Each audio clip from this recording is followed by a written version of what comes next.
For more than a century, Mount Everest has stood in our collective imagination as the ultimate test of human endurance. It is an isolated, freezing monolith, offering the purest form of wilderness survival. This era of pure exploration is defined by people like George Mallory, an English mountaineer who disappeared into the clouds near the summit in 1924, armed with little more than tweed, wool, and sheer willpower. Above 8,000 meters, the mountain becomes actively hostile to human biology. In this altitude, known as the death zone, temperatures routinely drop to sub-zero. The air holds a fraction of the oxygen found at sea level, and a conventional rescue is effectively impossible.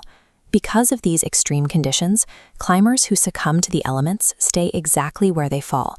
Dozens of perfectly preserved bodies, famously known by monikers like Green Boots and Sleeping Beauty, remain frozen into the ice, serving as macabre trail markers for those who follow. But the lonely graveyard Mallory experienced is long gone. The 2026 climbing season expects over 1,000 commercial summits, transforming the dark, isolated slopes into a literal traffic jam of glowing headlamps. Modern climbers must survive a different set of hazards: the logistical friction of hyper-commercialized traffic and the resulting ecological collapse. Mountaineering in the 21st century requires massive financial resources. The median price for a guided expedition to the top of Everest currently sits just north of $61,000. At the absolute top end, an ultra-luxury tier has emerged.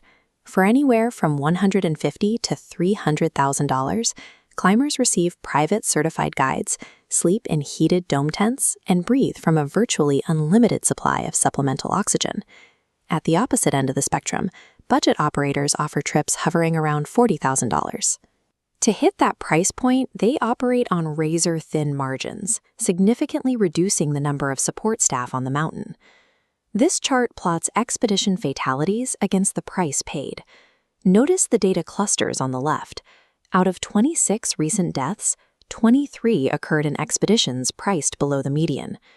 Paying a premium buys crucial Sherpa support, ensuring teams have the manpower to execute a rescue.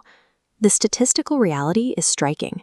Surviving Mount Everest is directly proportional to how much wealth a climber can deploy to insulate themselves from the altitude.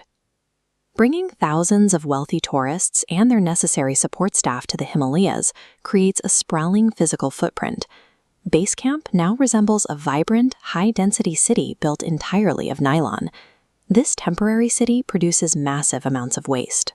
Above Base Camp, the slopes are littered with shredded tents, broken aluminum ladders, discarded oxygen cylinders, and vast quantities of human feces. Normally, organic waste breaks down over time, but the extreme altitude creates an ecological trap.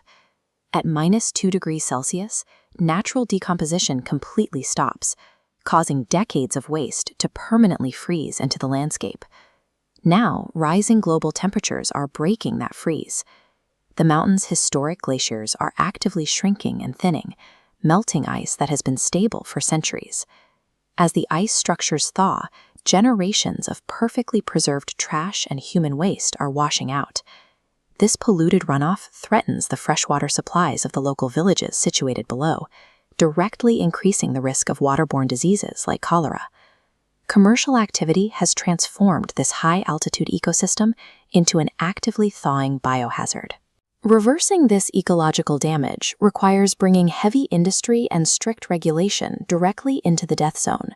Historically, cleanup efforts forced local Sherpas to risk their lives, carrying 20-kilogram loads of garbage on their backs through shifting icefalls and deep crevasses, a grueling, dangerous journey that takes up to 4 hours per trip.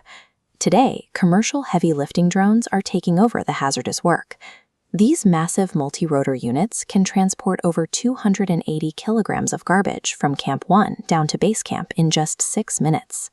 To finance this massive logistical effort, local authorities have sharply increased the cost of access. A standard climbing permit has been hiked to $15,000, which is now accompanied by an additional $4,000 non-refundable trash fee. The behavioral mandates are equally strict. Climbers are now legally required to carry at least 8 kilograms of their own trash back down the mountain, and they must pack out their own feces in government-issued disposal bags. Everest has evolved into a heavily regulated, industrially managed waste site, where the primary objective has shifted from reaching the summit to managing the reclamation.